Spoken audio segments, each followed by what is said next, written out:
Terima kasih juga kami ucapkan pada Bapak Ibu Kepala Dinas semua bahwa tidak terasa kita sudah berjalan 10 bulan ya, sejak dari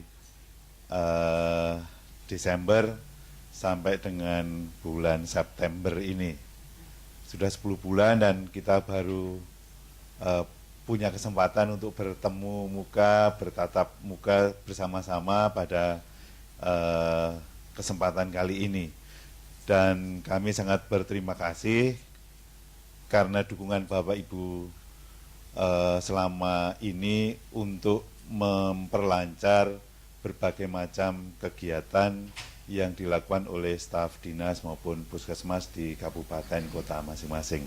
Saya kira itu sumbangan yang sangat besar bagi upaya-upaya untuk mendukung pelayanan kesehatan yang lebih baik. Nah, dalam pertemuan kali ini saya ingin menyampaikan terlebih dulu sekilas tentang PML. Ya, teman-teman selalu bilang PML. PML itu apa? PML itu di PMPK merupakan istilah standar untuk pengembangan kapasitas bagi pejabat dinas dan puskesmas yang difokuskan pada penguatan kapasitas manajemen dan kepemimpinan yang berbasis pada kinerja. Nah, ini yang kemudian coba kita tawarkan kepada Bapak Ibu sekalian beserta para pejabat yang ada di dinas dan puskesmas untuk kita pelajari bersama-sama. Nah, secara lebih spesifik, tujuan dari program kinerja yang dilakukan oleh PKMK UGM ini adalah yang pertama untuk publik. Kemudian secara khusus kegiatan PML ini diarahkan untuk memperkuat pemahaman tentang dinamika pelayanan kesehatan sesuai dengan konteks permasalahannya. Jadi kita melihat sesuatu berangkat dari masalahnya, kemudian bagaimana masalah itu disikapi dengan mengembangkan berbagai macam kebijakan dan bagaimana kebijakan itu dilaksanakan. Sementara itu tidak kalah pentingnya adalah mencoba untuk melihat bahwa pelayanan kesehatan itu pada dasarnya adalah merupakan sebuah sikap, sehingga bagaimana kita kemudian mencoba untuk melihat atau menyikapi berbagai persoalan kesehatan dari sisi human resources-nya. Nah, ini yang kemudian menjadi filosofi atau menjadi dasar dari kegiatan PML, yaitu bahwa kita membagi kehidupan kita menjadi dua dunia gitu ya. Yang pertama adalah dunia nyata yang ada di atas, pengalaman, kerja-kerja kita. Kemudian yang kedua adalah sistem pemikiran tentang dunia nyata atau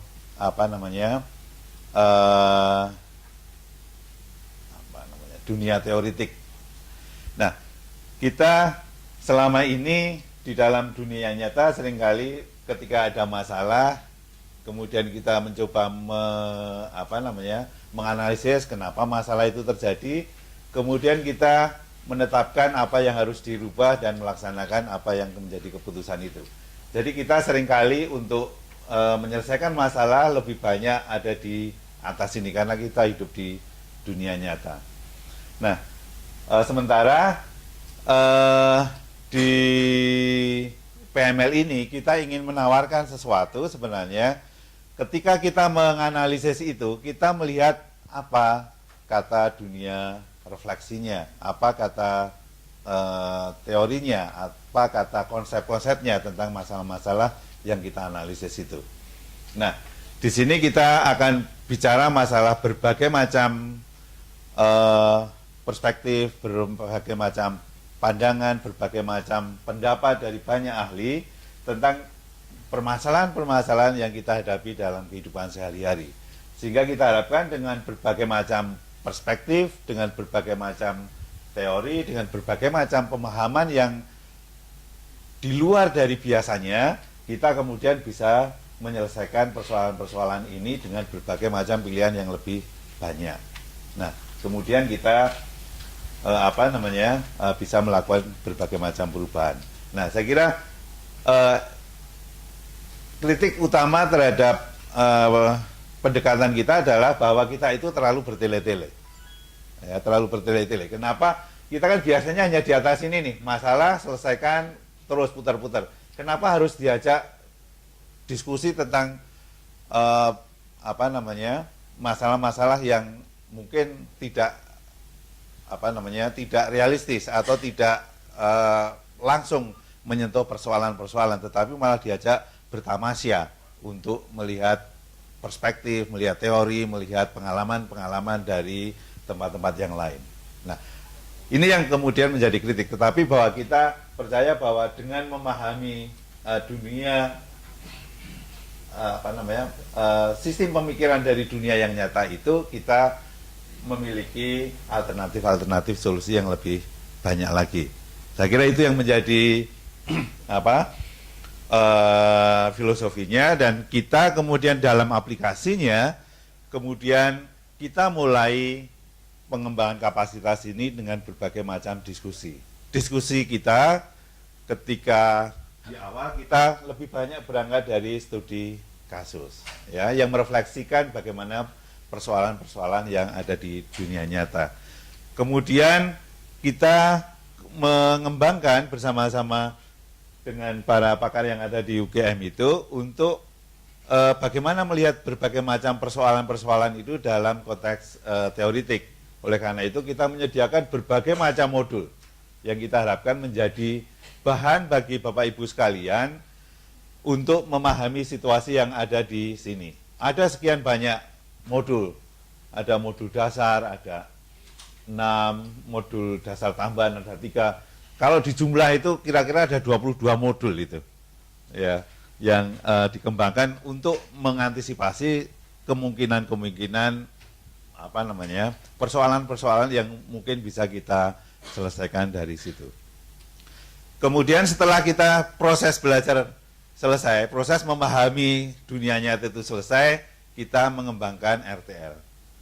Jadi selama ini teman-teman dari dinas dan dari puskesmas sudah menyelesaikan RTL yang sebenarnya merupakan hasil dari bahan analisa dan bahan-bahan dari refleksi atas apa yang terjadi di pekerjaan mereka sehari-hari dan diwujudkan dalam RTL. Setiap puskesmas yang terlibat itu sudah mengembangkan RTL, demikian juga dengan setiap dinas sudah mengembangkan RTL. Nah, kita ada di dalam fase saat ini adalah mulai untuk melaksanakan.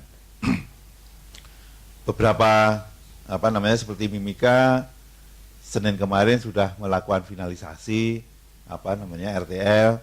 Kemudian ada salah satu dari puskesmas di kota sudah menyelesaikan finalisasi ini. Kemudian dari kabupaten akan melakukan finalisasi besok pagi. Ya, dan ada beberapa yang nanti minggu depan dilaksanakan. Ya, jadi kita ingin dengan beberapa metode ini dan bahan-bahan ini kita mencoba mengaplikasikan filosofi dari PML ini. Nah, bagaimana kita mempersiapkan kegiatan PML ini yang sudah lampau pada bulan-bulan di awal, kita sudah melakukan asesmen awalnya pada waktu itu bersama dengan tim kinerja USAID, dan kita melihat ada beberapa prioritas isu kesehatan yang kemudian perlu disikapi bersama. Kemudian untuk pendalaman PMPK UGM melakukan baseline yang kita lakukan sekitar bulan Februari atau Maret,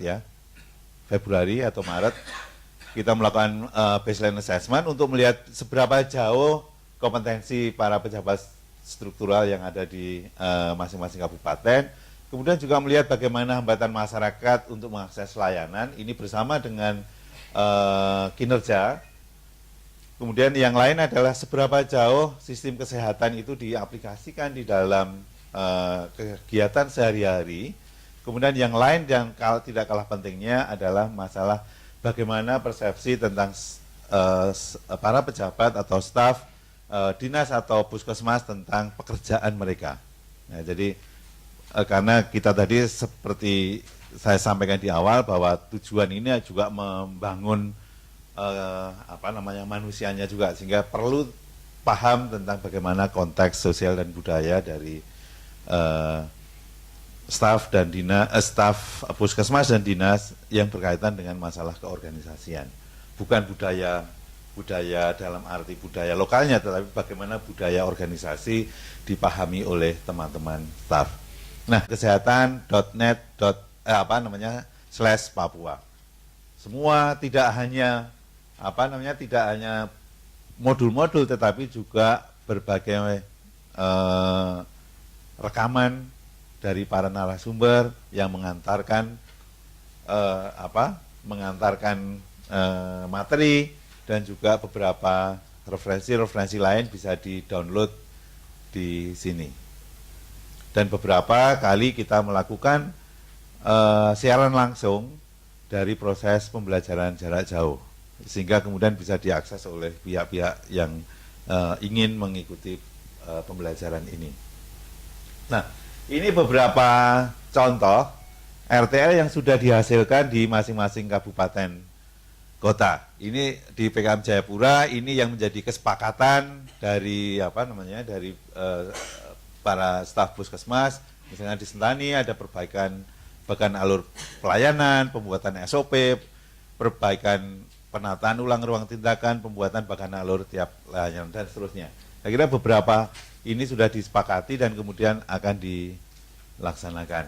Dan finalisasinya akan besok itu ya Bu ya, untuk di Kabupaten Jayapura. Jadi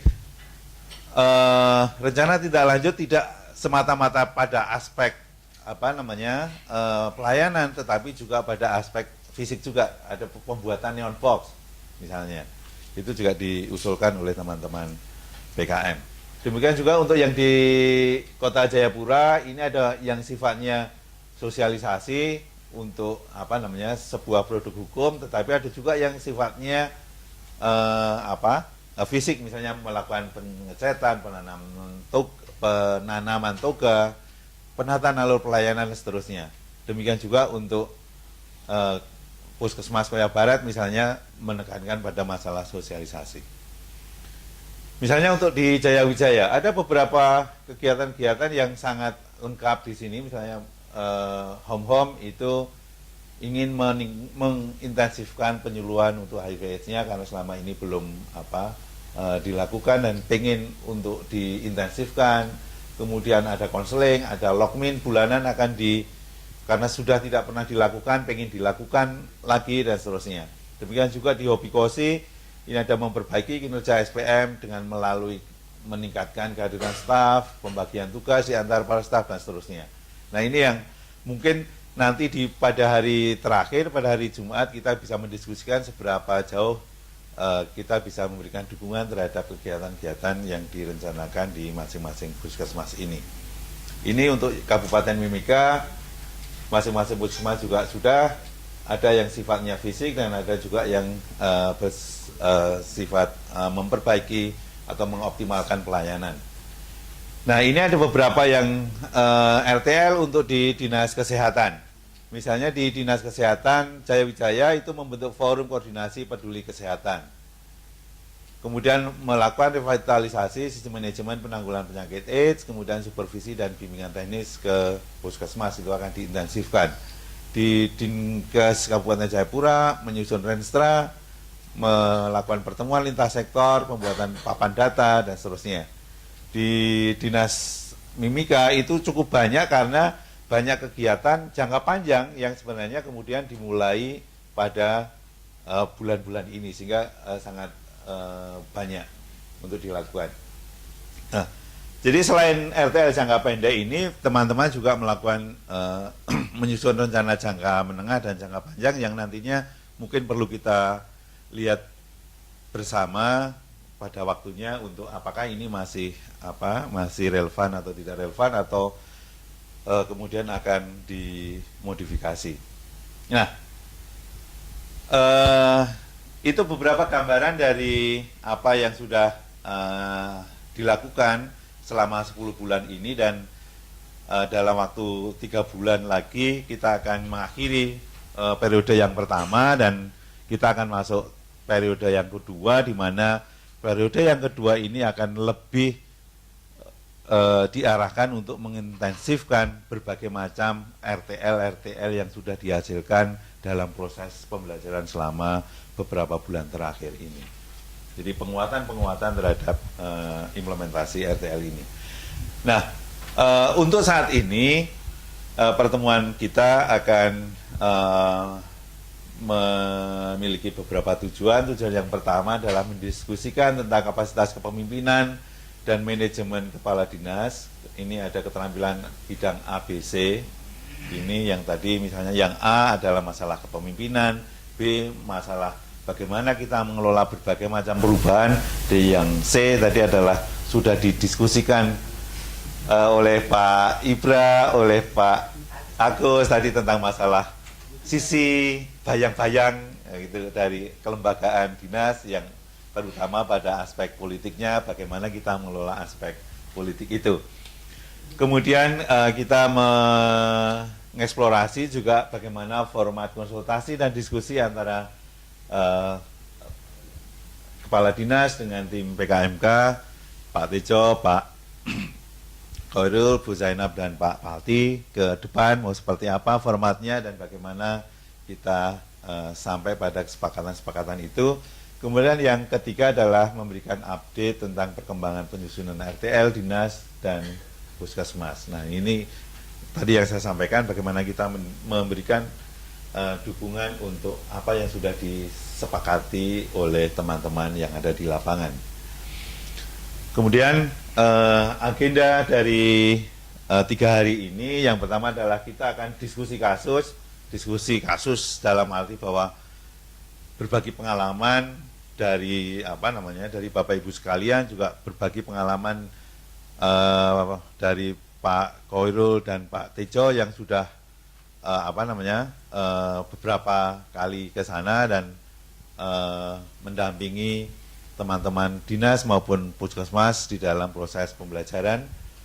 Demikian juga Bu Zainab jarak jauh selalu hadir dalam proses pembelajaran jarak jauh selama 6 minggu di awal, dan saya kira akan berbagi pengalaman bagaimana melihat persoalan-persoalan yang ada di sana. Kemudian yang lain ada sifatnya pengayaan yang berupa kepemimpinan motivasional yang nanti sore akan disampaikan oleh Pak Andre Meliala, dan besok pagi Pak Laksono akan membawakan materi tentang isu desentralisasi dan peran dinas kesehatan di sana. Kemudian yang lain adalah berbagi pengalaman yang saat ini aktif gitu ya, mengelola adalah Kepala Dinas Kesehatan Kabupaten Kulon Progo dan Sekretaris Daerah Kabupaten Sleman. Kemudian yang terakhir adalah hari Jumat besok kita akan diskusi tentang follow up dan update perkembangan RTL. Jadi kira-kira itu agenda kita selama 3 hari ini. Kelihatannya lumayan intens. Jadi kita berharap meski intens tapi kita bisa tetap santai ya. Jadi tidak karena pengalaman yang lalu ketika kita menyusun materi, ada 2 peserta dari Mimika, yang satu kena malaria dan yang satu ketika akan pulang itu jatuh sakit ya. Kebetulan Bu Yana ada di sini ya, sehingga tidak bisa terbang pada jadwal kepulangannya. Oleh karena itu kita tetap ya intens, tetapi kita mencoba lebih santai. Saya kira itu, terima kasih, dan sekali lagi terima kasih atas kesediaan Bapak Ibu sekalian untuk hadir di Jogja. Terima kasih.